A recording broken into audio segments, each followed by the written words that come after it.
प्यारे बच्चों नमस्कार। आज का हमारा ये जो दूसरा वीडियो है इसमें हम पढ़ रहे थे अपठित काव्यांश। प्यारे बच्चों, हमने पहले भी आपको अपठित काव्यांश भेजे हैं। हमने एक पुस्तक को पूरा करने के बाद हमारे पास जो दूसरी एक किताब पुस्तक है इसके हम अपठित बोध कर रहे हैं। हमारे को इतने ज़्यादा अपठित बोध ज्ञान होना चाहिए कि हमें किसी प्रकार की कोई दिक्कत ना आए। तो प्यारे बच्चों, आप लोग ध्यानपूर्वक इनके अर्थ को भाव को समझें और कहीं अर्थ दूसरी जगह जाकर पढ़ रहा है तो भी समझने का प्रयास करें। जिन विद्यार्थियों को ये मालूम हो गया है कि अर्थ कहीं और जाकर के पढ़ रहा है, वे विद्यार्थी हर हाल में उसके व्याख्या उसके प्रश्न उत्तर सही करेंगे। तो प्यारे बच्चों देखिए, हमारे पास ये चौथा पैरा है। चौथा जो है इसको पढ़ते हैं हम। माना आज मशीनी युग में समय बहुत महंगा है लेकिन माना आज मशीनी युग में समय बहुत महंगा है लेकिन तुम थोड़ा अवकाश निकालो, तुमसे दो बातें करनी है। उम्र बहुत है बाकी लेकिन उम्र बहुत छोटी भी तो है। एक स्वपन मोती का है तो एक स्वपन रोटी भी तो है। घुटनों में एक स्वपन मोती का है तो एक स्वपन रोटी भी तो है। घुटनों में माथा रखने से पोखर पार नहीं होता। सोया है विश्वास जगा लो, हम सबको नदियाँ तरनी हैं। तुम थोड़ा अवकाश निकालो, तुमसे दो बातें करनी हैं। मन छोटा करने से मोटा काम नहीं छोटा होता है। ने कोस को खुलकर बांटो, कभी नहीं टोटा होता है। आंसू वाला व्यर्थ न समझे तो सब ज्ञान व्यर्थ जाएंगे। मत सच का आभास दबा लो, शाश्वत आग नहीं मरनी है। तुम थोड़ा अवकाश निकालो, तुमसे दो बातें करनी है। तो प्यारे बच्चों, यहाँ पर देखेंगे इसकी व्याख्या।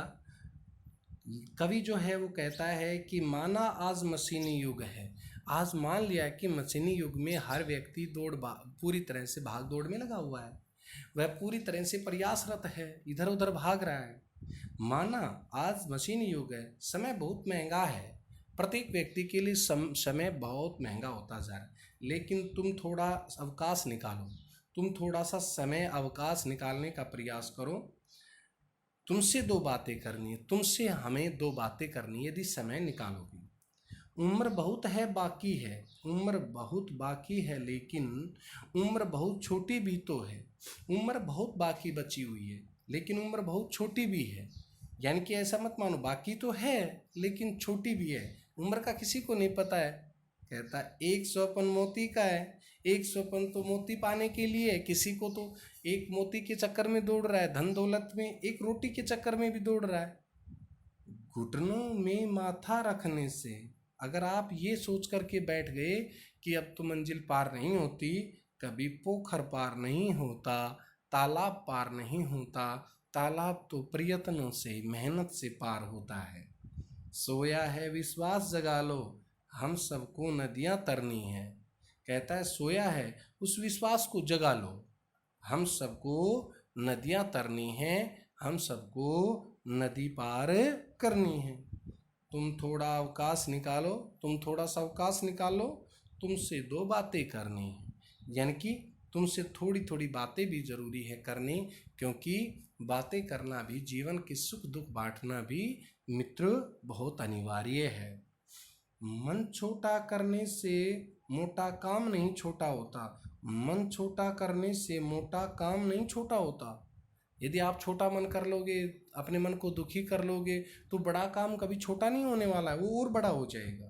ने कोस को, ने प्रेम के कोस को, प्रेम के कोस को खुलकर बांटो। समझने की बात है, खुलकर बांटो, कभी नहीं टोटा होता है, कभी टोटा नहीं आता है, कभी दिक्कत नहीं आती है। आंसू वाला अर्थ न समझे, आंसू वाला अर्थ न समझे तो ये ज्ञान व्यर्थ जाएंगे। आंसू वाला अर्थ नहीं समझोगे तो ये ज्ञान बेकार में चला जाएगा। मत सच का आभास दबा लो, मत सच का आभास दबा लो, शाश्वत आग नहीं मरनी है। जो सच्चाई है वो सदा जीवित रहनी है। तुम थोड़ा अवकाश निकालो, तुमसे दो बातें करनी। तुम थोड़ा सा अवकाश निकालो, तुमसे बातें करनी। मशीनी युग से समय महंगा होने से क्या तात्पर्य है? इस कथन पे आपकी क्या राय है? इस युग में व्यक्ति समय के साथ बंध गया है, उसे हर घंटे के हिसाब से मजदूरी मिलती है। अर्थात अपनी राय में यह बात सही है कि उसे समय के अनुसार मेहनत करनी होती है। मोती का सोपन और रोटी का सोपन से क्या तात्पर्य है? मोती का सोपन का तात्पर्य है वैभव युक्त जीवन, धन दौलत का जीवन। और रोटी का सोपन से तात्पर्य है जीवन की मूल ज़रूरतों को पूरा करने, जीवन की मूल ज़रूरतों को पूरा करने से है। दोनों अमीरी व मैंने बताया था गरीबी के प्रतीक हैं। इसके बाद में है प्रश्न है, अगला है, घुटनों में माथा रखने से पोखर पार नहीं होता। वह मन को या अपने साथियों को समझाता है कि इसका अर्थ यह है कि मानव निष्क्रिय होकर आगे नहीं बढ़ सकता है, निष्क्रिय होकर आगे नहीं बढ़ेगा कभी भी, उसे परिश्रम करना ही होगा, तभी उसका विकास हो सकता है। और अगला है प्रश्न है, मन और सने के बारे में कवि का क्या परामर्श दे रहा है? मन और सने, यहाँ पर क्या है ना, ने कोष को खुलकर बांटो कभी न टोटा होता है। मन और ने के बारे में कवि क्या परामर्श दे रहा है? मन के बारे में कवि का मानना है कि मनुष्य को हिम्मत रखनी चाहिए, हौसला खोने से कार्य में बाधा खत्म नहीं होती है, सने भी बांटने से कभी कम नहीं होता है। कवि मनुष्य को मानवता के गुणों से युक्त होने से लिए कह रहा है, और मानवता के गुणों से जुड़ना, मानवीय भावों से जुड़ना। इसमें प्रश्न है, सच का आभास क्यों नहीं दबाना चाहिए? सच का आभास इसलिए नहीं दबाना चाहिए क्योंकि इससे वास्तविक समस्याएं समाप्त नहीं होती, सदा जटिल बनी रहती हैं। इस प्रकार से प्यारे बच्चों, ये पैरा हमारा जो है हो गया है। इसके बाद हम आते हैं, ये हमारा पैरा अगला, ये पैरा देखिए, नवीन कंठ दो कि मैं नवीन गान गा सकूं। नवीन कंठ, नवीन से मतलब नया, नवीन कंठ दो मैं नवीन गान गा सकूं, स्वतंत्र देश की नवीन आरती सजा सकूं। नवीन दृष्टि का नया विधान आज हो रहा, नवीन आसमान में विहान आज हो रहा। खुली दसों दिशा खुले कपाट ज्योति द्वार के, विमुक्त राष्ट्र सूर्य भास आसमान आज हो रहा, भासमान हो रहा है, भासमान ही है, हो रहा है। युगांत की व्यथा लिए अतीत आज रो रहा, दिगंत में वसंत का भविष्य बीज बो रहा। सुदीर्घ कार्य झेल रहा, खेल को ज्वलंत आग है, स्वदेश बल सजो रहा, कड़ी तखान खो रहा। प्रबुद्ध राष्ट्र की नवीन वंदना सुना सकूं, नवीन बीन दो कि मैं अगीत गान गा सकूं। नए समाज के लिए नवीन नींव पड़ चुकी, नए मकान के लिए ईंट सब गढ़ चुकी। सभी कुटुंब एक कोन पास कोन दूर है, नए समाज का हर एक व्यक्ति एक नूर है, एक हीरा है। देखो प्यारे बच्चों, यहाँ पर देखिए, यहाँ पर दिया है कि नवीन नवीन कंठ दो की नवीन गान कास को, मुझे हे शारदे माँ, हे भारत माता, मुझे नवीन कंठ दो, मैं नवीन गीत गा सकूँ। स्वतंत्र देश की नवीन आरती सजा सकूँ, इस स्वतंत्र भारत देश की मैं नई आरती को सजा करके आपके सामने रखूँ। नवीन दृष्टि का नया विधान आज हो रहा है, आज भारत देश आज़ाद हो गया है, स्वतंत्र हो गया है, यानी कि नवीन दृष्टि का नया विधान आज हो रहा है।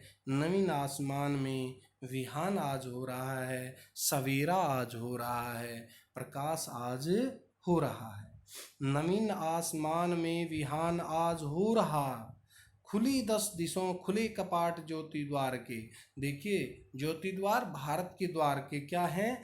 सभी 10 दिशाएं खुली पड़ी हैं। दिशाएं कितनी होती है? आकाश पाताल, और 10 दिशाएं हमारी साइड में होती है, 4 कोने होते हैं और 4 सीधी दिशाएं होती है। तो 10 दिशाएं खुले कपाट ज्योति द्वार के पड़े हैं, इसके अंदर कोई भी कभी भी शत्रु आ सकता है। विमुख राष्ट्र सूर्य भासमान हो रहा, विमुक्त होकर के राष्ट्र सूर्य का हमारे सामने प्रकट हो रहा है। युगांत की व्यथा लिए अतीत आज हो रहा है। युगांत, युग के अंत की व्यथा पीड़ा को लिए अतीत आज बीता हुआ समय आज हो रहा है। दिगंत में वसंत का भविष्य बीज बो रहा है। दिगंत में दिशाओं के अंत में वसंत का, नया सवेरे का, नए प्रकाश का, नए उजाले का, भविष्य का बीज बो रहा है। सुदीर्घ क्रांति झेल खेल की ज्वलंत आग से, सुदीर्घ लंबी क्रांति को झेल खेल की ज्वलंत आग से प्रकट कर, स्वदेश बल सजो रहा, कठी थकान खो रहा, कड़ी थकान खो रहा। स्वदेश बल सजा करके, स्वदेश की ताकत को सजा करके हे मनुष्य फिर से तैयार हो जा, और कड़ी कड़ी थकान खोकर, जो आपने बहुत इसके लिए बहुत मेहनत की आज़ादी के लिए, उस थकान को भूल करके प्रबुद्ध राष्ट्र, बहुत विद्वान राष्ट्र को नवीन वंदना सुना सकूं, नवीन प्रार्थना, नवीन वंदना, नवीन स्तुति, नई स्तुति कवि कहता है मैं सुना सकूं। नवीन बीन दो कि मैं, नवीन मुझे बजाने के लिए बांसुरी दो कि अगीत गा सकूं, मैं एक बहुत ही बड़े गान को गा करके आपके सामने प्रस्तुत कर सकूं। नए समाज के लिए नवीन नींद पड़ चुकी, नए समाज के लिए नई नींद पड़ चुकी है, नए प्रकाश के लिए नवीन ईंट गढ़ चुकी, और नए समाज के लिए नवीन नींव पड़ चुकी है, नई नींव पड़ चुकी है, और नए मकान के लिए, नए भवन के लिए नई ईंट गढ़ चुकी, अर्थात नए भारत के निर्माण के लिए नई विचारधारा, नए विश्वास की नई बात बन सकी। सभी कुटुंब एक, सभी हम कुटुंब एक हैं, हम सब मिलकर के पूरे भारतवासी एक हैं। पवित्र विचारधारा, बहुत पावन विचारधारा।